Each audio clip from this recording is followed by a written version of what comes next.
Welcome back to Rumi Gold, where quiet mastery begins. What if clarity was louder than strategy? What if you never needed more to feel full? What if wealth was already yours, but you forgot how to hold it? But gravity, what if the richest season of your life felt as natural as sunrise? Today we explore wealth, not as a tactic, but as a truth. Not as something you chase, but as something that arrives when you tune the instrument of your attention. If you're honest with yourself, where have you been running too hard, convincing yourself the pursuit is the point? What would happen if you paused and asked, is the pace making me richer or just tired? Where, right now, does striving show up in your mornings? Is your first thought about what's missing, what's urgent? Or do you ever start by feeling the ground under your feet? The emotional cost of old patterns is quieter than most of us admit. It's not big, dramatic burnout. It sneaks in as distraction, subtle exhaustion, the edge in your voice when the bills arrive, the tension by the coffee machine, scrolling for answers that never land. Let that breathe. Most money advice is loud, all fire and goals, and wake a pearly domination. But here, prosperity feels like breath, like the cycle of the seasons. Money, like the sun, rises and sets, early and late. But the field, your field, is always there. Soil doesn't hustle for rain, it receives. A bank account doesn't grow louder when we shout at it. It grows stronger when we fertilize it with calm, repeatable attention. The way roots get what they need beneath the noise of the world. You already feel it. There's something here. Stay with it. This isn't about motivation. This is about remembering. That's the discipline. There's something about the way we chase money that leaves the room colder than before. Almost everyone was handed the same map. Work harder, grind longer, never let up, as if you dainty deserve breakfast until you outrun everyone else. We call it hustle, like that word alone is proof that we're doing it right. But pause for a second, and you'll feel it, that heavy scrape on your nerves from living as if the finish line keeps moving. Picture this. Before you even feel both feet on the ground, you're already scrolling your phone. Eyes land on red numbers, debt reminders, late notices, another bill you haven't opened yet. Your whole day starts on the backdrop of not enough. You check your bank app before you check in with your breath. You tally what's missing before you remember what's present. All those little rituals of scarcity, rehearsed so often they feel like home. Let that echo. We were told wealth is a prize for the restless, not a reflection of alignment. We grew up on stories that teach, if you aren't exhausted, you aren't serious. If you feel calm, you missed a step. Even in spiritual corners, you'll hear folks talk about money like it's a stain you have to scrub off your soul. We learn to split our lives in two. Sacred on Sundays, transactional from Monday through Friday. As if prayer and payroll can't share the same breath. This isn't about being right. It's about seeing the false bargain for what it is. The idea that more effort means more abundance. The mind-worn groove that says peace and prosperity can't sit at the same table. The belief that if you want a bigger life, you have to pay for it with your clarity. That's the old blueprint, and we've all inherited it, even when we know it doesn't fit. But what if you could feel it differently? What if wealth isn't something out there, a badge, a battle, something reserved for the relentless or the lucky, but just a mirror for how aligned you can let yourself be? Here's the real truth. The soil you wake up in is the garden you walk through.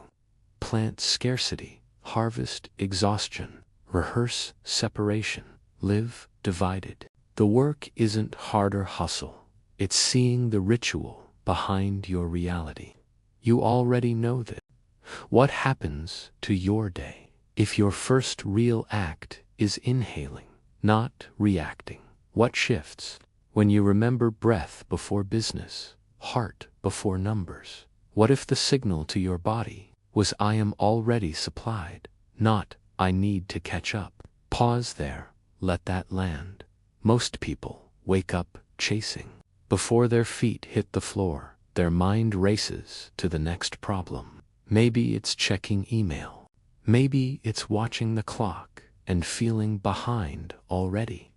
That rhythm, shallow breaths, fast thoughts, makes your body think there's danger. I'm not enough yet, but imagine, just for one morning, you put your hand flat to your chest. Before you scroll, before you write anything down, you take 3 slow breaths, deep in, all the way out, again and again. Each inhale is a quiet reminder, I have what I need. Each exhale is a decision to let go of survival mode. Here's why this isn't just spiritual fluff. Breath directly calms the body. When you slow down your breathing, you talk to your nervous system. Long exhales tell your body, safe now. No tigers, just morning. Your pulse slows. Blood spreads wider. Your brain, oxygen-rich, starts to see options instead of threats. The science is simple, but the impact isn't small. Breath control puts the brake on panic and turns on presence. That's the discipline. I had a client. Every morning, the first thing he did was race into email. Shoulders tense, lungs tight, heart pounding. Days started in fight-poor-flight. The money conversations that followed weren't sharp. They were reactive, rushed. But 3 minutes of breath, that small ritual, changed his posture before he said a single word.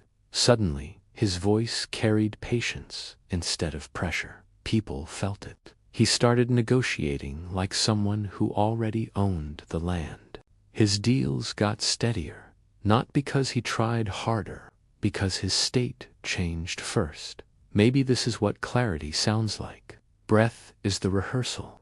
It tells your deepest self which script to follow. Frantic breath, frantic mind, frantic moves. Grounded breath, grounded mind, grounded moves. You already see it in your own life. Think of any day you've started calm and how that calm multiplied quietly in your work and your words. It doesn't have to be dramatic to be true. Every inhale is a beginning. Every exhale is a release. No gold shows up without oxygen first. Let's sit with that. What if the smallest thing you do is the real turning point? What if it isn't the size of your action, but the energy behind it that writes your new story? What if wealth is not an event, but a series of quiet declarations, followed by the tiniest, simplest move? Let's walk slower here. After you've drawn a single deep breath, there's a moment where words matter. Words spoken with honest intent shape the field more than any plan, not from a place of needing, but from a place of being. You're not asking for prosperity, you're embodying it. The ritual is simple. Speak out loud so your body hears it too, like this. I am a vessel of prosperity. My choices today flow from worthiness. That isn't fluff, and it's not a trick. It's a reset for the nervous system. It's a new agreement with yourself, repeated until it sinks beneath the conscious noise. Every day you say it, the subconscious listens closer. Your mind takes notice. The more you repeat, the more these words become a baseline. Like setting the thermostat in a quiet room soon. That's the default temperature. You already know this. For years, you might have repeated the opposite without noticing. But don't stop at words. Next comes the micro-decision, the tiny act, the pivot from talk to touch. Maybe today, it's moving $5 into a savings account. Doesn't matter if it's 5 or 500. It's not about the size. It's about the declaration your nervous system feels. Or maybe you reach out to a client, this time with calm presence, not tension. It's the quality, not the content, that shifts reality. Think of the woman who changed her identity by saving just $10 a day, 4 months. Each transfer seemed tiny, but the act, done with intent, kept telling her, I am someone who respects wealth. Over time, it wasn't just about the money. Growing it was her sense of self-compounding. That's the discipline. Picture a monk sweeping a floor. Nothing grand about the task. It's invisible labor. But when done with full consciousness, that sweep becomes sacred. You could say the same about folding laundry, washing a cup, paying a single bill. The act is ordinary, but the attention is divine. And micro-decisions, they are seeds. Every one you plant today is invisible at first. But let them stack small, easy to overlook. And in a year, you'll see a field where there was only bare earth, maybe $5, maybe a gentle email. What if your greatest wealth is not what you gather, but what you keep intact? What if saying no was the first act of letting something far better in? And what if the people who seem effortlessly abundant are really just masters at drawing the line? There's a silent economy behind every boundary you place. Look closer at your mornings. You'll see it. A single message, one more demand.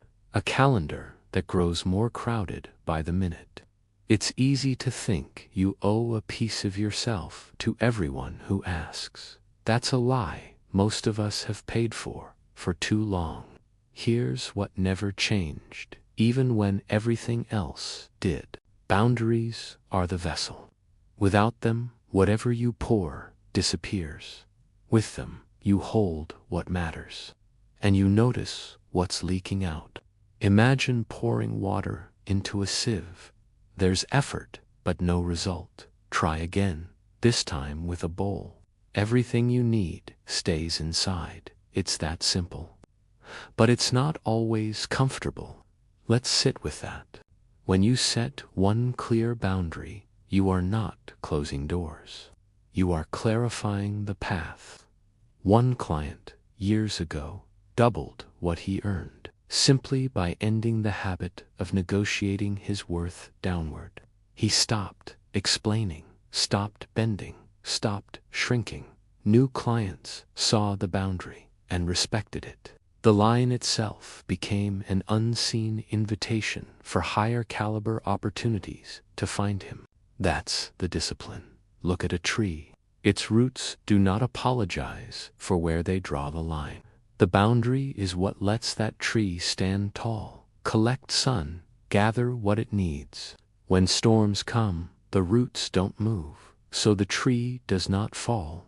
A life with boundaries is like that, still powerful, unhurried. Parents, partners, colleagues, they may not understand at first, but you are not here to explain away your own roots. You're here to let them grow. Saying no can be simple, but dignified. Here's what it might sound like. I appreciate you thinking of me, but I need to pass on this right now. Or, thanks for the opportunity. I'm keeping my commitments focused, so I'll decline this time. Or even, I don't have capacity for that, but I hope it goes well. You don't have to justify, bend, or overextend. Soft, clear, final. That's the container. That's the boundary. That's the currency. Maybe this is what clarity sounds like. You are the vessel. You decide what flows in. You decide what drains away and what gets held quietly for you. This is the soil where we end and begin again, quiet, certain, complete. Every breath you took resetting the old identity. Every declaration you made, every micro-choice you honored, each time you set a clean boundary, it builds. You don't realize how strong the ground becomes until you stand on it unmoved while everyone else is running. Let that land. Wealth isn't something loud. Most people never learn that. The world tells you wins are visible, but the deepest shifts, no one will clap for you. Your nervous system just goes quiet. Scarcity loses its grip. You breathe slow, heavy, sure. Even when nothing outside has changed, something deeper has cleared a path. This isn't about motivation. Ritual is a kind of tuning fork. With 3 simple moves: breathe, declare, hold. You change frequency. Anyone can do it. Most won't. There's nothing dramatic to prove. You're just becoming gentle, and that gentleness makes you powerful. That's the discipline. You already know this. Prosperity isn't a chase. It's what happens when you hold firm, easy, undivided. 8 internal vows, each one anchored, each one lived. I earn my rest. I earn my rest. My boundaries protect my future. My boundaries protect my future. I sow abundance in small moments. I sow abundance in small moments. I honor money as a sacred flow. I honor money as a sacred flow. I am allowed to have more than I need. I am allowed to have more than I need. My worth is not in what I prove, but what I hold. My worth is not in what I prove, but what I hold. Everything I need arrives when I am still. Everything I need arrives when I am still. Presence is my greatest currency. Presence is my greatest currency. I lead from clarity. I lead from clarity. I lead from clarity. Where will you let wealth show up quietly in your life today?